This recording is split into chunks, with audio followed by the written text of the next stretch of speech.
What's up, folks? Casual Dad here with a really quick interlude about Warhammer combat cards. I have been meaning to talk about this for a while because there have already been a lot of exciting things, and then I log in today and we have this brand new set of card packs. Just gotta say, it is a good time to be a space bug, y'all. So we had the 10th edition launch, we got some new cards before then, and then we've got a bunch of, just so many new options in the Tyranid faction. I'm going to keep doing my Warlord guides, but I'm also going to need to do a complete reboot and deep dive into my Tyranid cards. Now, these are new, so they're going to be behind in level, even if you buy the $100 pack here. It's going to be a while before you level these up to where they're going to compete with your current collection, but it is just... I haven't even begun to wrap my mind about how many new things we've got in here, but I'm just going to look through the cards they have right now. I did just actually... I made the jump and I did the $25 pack, including the two new... not quite Lord of War Tyranid cards I mentioned the other day, but let's just look at these new guys real quick before I dive into some of the other stuff later. This is going to be a super short video. Want to look at this. First, we have our new Hive Tyrant. That's the standard walking Hive Tyrant you see on the board. Coming in at 54 points. It's about the same as the current Tyrant, but includes a ranged attack. I believe it's a slightly smaller melee attack, but it still has that inspiring presence and shields. It's only about epic, so you only get 2 shields, but it still is another shielded Tyranid, which is something the faction is very short on. I believe this makes it only the 3rd shielded card in the entire faction, not counting the Swarm Lord, which makes it 4, I guess. So yeah, pretty good. I'm excited to play this guy, but it's epic, it's brand new. I'm not going to buy this right now, because again, I just made the splurge on the other pack, and $25 is pretty steep for digital copies of cards. But still, this guy promises to be a really interesting piece in the Tyranid faction once you get him leveled up. And even just sort of middling range, he offers something in every single possible deck build with every single Warlord, which is very cool. High price point, so tricky to squeeze in there, but still, very interested. Then we have this guy. This is another Tyranid Prime. We already got the one that has target acquired and melee ready. This one is more range focused, has that inspiring presence, and has poison. More doubt on this one because while it has ranged and is kind of a cool piece, the combination of inspiring presence and decent stats is good, but rank 2 poison I usually refer to as berserk bait, because you're only going to get rank 2 poison when you have it maxed out, and if you're in this power level where it should get exceptionally powerful at rank 9 with that secondary trait, rank 1 poison is bad. It's not even enough to take down an Akaran card and really doesn't have any meaningful impact on the game. And so the best case is not good, but then the worst case is you hit a Berserk card with that, and then you're just charging it up all game with minimal gain on your side. So, meh, but I appreciate that it's there. This guy, however, really, really supercharges the ranged attack slot for Tyranids. It comes in a little bit cheaper than our current heavy ranged flyer. Still has decent hit points, and has a very good ranged attack, middling melee, but it's there, and has both the ranged ready and outflank. This is a really nice piece for a Zemet deck, especially in combination with the other flyer that's already in the game. So that's a cool one. This one I'm very excited about, a variant on the Moloch that you already have. This is the beefier Trigon. Comes in a little bit cheaper, if I'm not mistaken. Has much higher hit points, which is pretty bananas. Is rare, so it will level somewhat quickly. And has a ranged attack, which is great by itself, but then also comes in with a really high melee attack and furious charge. Now, I don't know that it's going to be better than the Death Blow that we have in the current one, but it's a really good piece, and more beefy Furious Charge is really excellent to have in the Parasite deck, because the very aggressive Arrival is really nice, and then also this has both really high hitting power and a lot of hit points, where a lot of the Furious Charge cards and Tyranids so far are pretty squishy. So you get that burst damage output, but this guy has some staying power on the board, which is a really nice appeal to him, even without the Death Blow. So definitely keeping eyes on this one. Also rare, so it again will level quickly. I already said that. Then we have another kind of Hive Guard. We're really filling out this 15 to 20 point range section with a lot of barrage and precision shot. Excellent for Zima, just a really nice kind of filler card. And having that precision shot is really nice, especially at the cheaper price point. Specifically in Zemet decks, the precision shot will trigger before you get the bonus damage from Zemet's attack. So you can clear a final shield, kill a card so that your buffed up ranged attack that follows is heavier hitting on something you really want to take down. So this is a really nice combination of abilities, and pretty cool. and can't beat that price point. Again, also rare, so this one will also level fairly quickly, even though it's going to take a lot of card copies to get up there.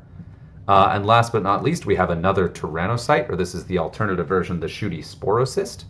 Trades the usual regen for Barrage, which is interesting. Comes in at a higher price point with a high hit point value. This one's iffy.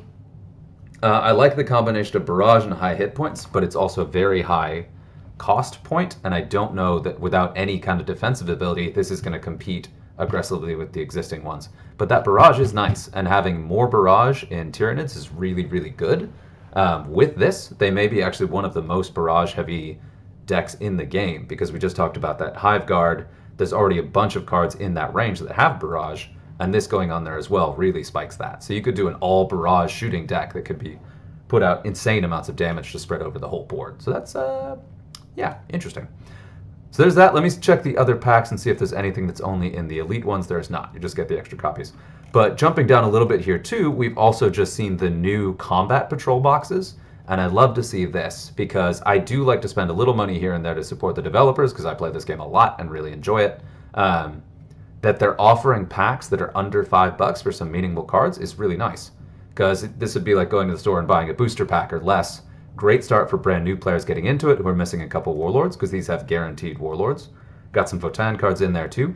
They're not a huge number of card copies, but you do get a couple of Legendaries and Epics sprinkled in there. And again, the price point is really nice. So if you have a favorite faction, need a couple extra cards, or you're just looking to get kickstarted off, this is cool.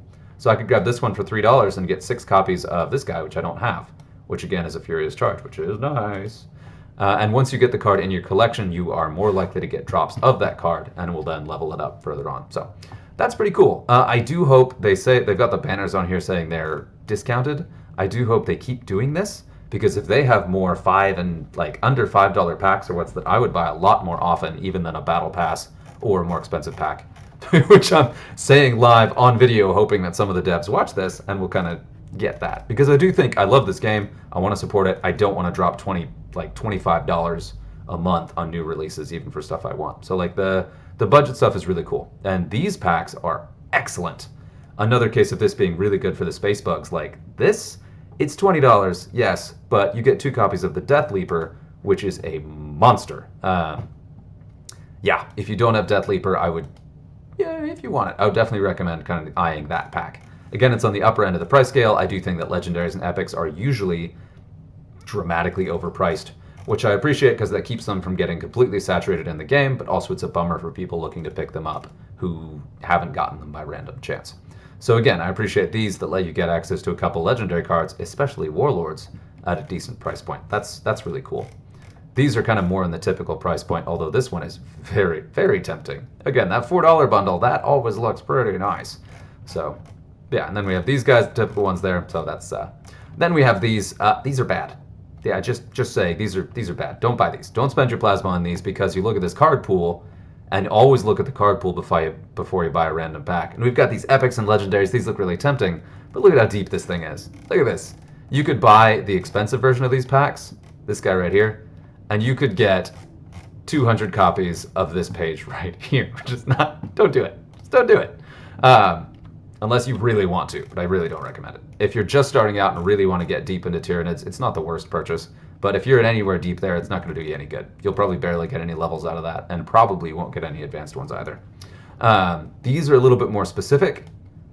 These have a smaller card pool, so your chances of getting the better cards are much higher, but the top-end cards are significantly lower as well. I would buy this pack hoping only for copies of these two and this one here. Maybe this guy. But yeah, it's not the worst, but because it's got that limited card pool, but that's a lot of plasma for that, even if it has a lot of card copies. Anyway, that's that. I'm going to take a real quick tour of the Tyranids cards here, and especially look at the new ones that they put out. Like this guy completely changes the faction. It's a 4-point taunt. Not only is a second taunt in the faction, so you can have 2 in a deck now, but it's 4 points, and it's common. These guys will level up quickly and just absolutely transforms what you are able to do with deck building in Tyranids, and I'm totally here for it. Got the second Spore Mine for a little bit more death blow. Got this guy as the cheapest card in the game at 2 points. without flank and a psychic buff. Like, it's bad ruck bait, but in any other matchup, it's a really handy piece just to clog up a lane for a bit. We got kind of revamps of the Endless Hormagaunts, which is kind of cool. Got a bunch of new artwork, and these guys are really interesting. Like, we got a poison. We got a 6-point poison shooting card. I am so pumped for this thing. Like, I haven't figured out where it fits in the deck yet, but I'm super excited about it. Then looking through, it's a little hard to glance at this because the artwork has changed, but we got the new Pyrovore, another one of those low cost point barrage cards I was just talking about. And for 22 points, look at that max damage on this thing. Holy cow. We have seen the shooting game for Tyranids completely transformed with these new cards. And again, I'm like totally here for it. Then we got these still, the 10th edition ads. This one is pretty good at level 2, but once you get to that level 9, this thing is a monster, and I am absolutely pumped to get more copies of this bad boy. It compares favorably with the oh shoot, what is it? The Culexus? Yeah, the Culexus Assassin and Servants of the Emperor, which is one of my favorite cards in that faction. So this is awesome, especially since it's more in theme with what I do with Tyranids than it is in Servants. Hit on this guy is just a slightly older ad, but still is comboing well with a lot of the new cards. Again, with that Barrage, High Attack Type, and Fear. We're suddenly going to see a shift where Tyranid decks become dramatically more durable and more shooty, which is something we're just not prepared for. We haven't really seen it. We already talked about the Super Heavies, just covered this guy. What else we got in there? That thing I just saw in the store. This is another kind of... No, we looked at that one. Okay. So looking at these guys too. Another 6 cost Inspiring Presence. Like, there's so many cheap little bugs you can now mix into your decks to totally change it that you otherwise would have had to put a lot more points into. Again, they're new releases, so it's going to be a while before anyone levels them up, even if you're spending a bunch of money on the game. But I would definitely keep an eye on Tyranids moving forward. And if there's a Tyranid Battle Pass coming out, I am buying that sucker day one. I'm super pumped. And of course, this guy being the last one. A 9-point Barrage card. This thing in a Zemat deck, you drop it on your turn, shoot it, whatever, it dies, who cares? It does like 100 damage spread out across the entire board. Like, this is no joke, a complete left turn for what this faction can do. Not even counting these two, who I'm just banking because they'll take forever to level, but we do another one of those max level campaigns, I am gonna be playing with all this stuff like crazy. Anyway, that's it. I've gone too long. This is my Squee Happy Space Bugs video, and I hope you like it.